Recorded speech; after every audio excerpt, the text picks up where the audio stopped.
Please, for the love of God, go away. Leave me be. Don't come in. Don't come in. Wake ye up, madam. You are having a bad dream. Elizabeth's eyes flew open, and somehow she swallowed the scream threatening to escape her throat. One of her fellow travellers, Mrs. Mackenzie, was shaking her by the shoulder, but when the woman saw Elizabeth had awakened, she quickly released her grip. Huff!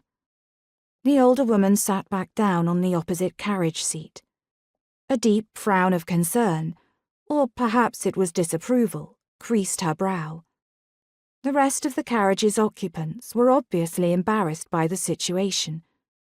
Mrs. Mackenzie's husband, a middle-aged gentleman who'd introduced himself as the vicar of Kintor at the commencement of their journey, studied the toes of his muddy boots with great interest. And Miss Mackenzie, the couple's daughter, promptly looked out the window when Elizabeth glanced her way. Elizabeth cleared her throat and addressed the glowering Mrs. Mackenzie.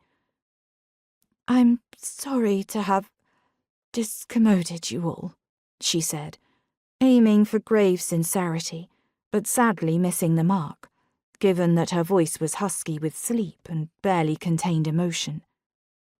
The remnants of her nightmare still clouded her brain, making it difficult to focus.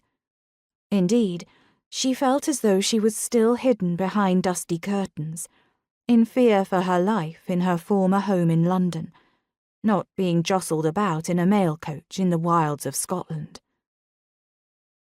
With a decided effort, Elizabeth strove to calm her breathing and slow her racing pulse as she reassured herself that she was safe. She suddenly wondered if she'd cried out.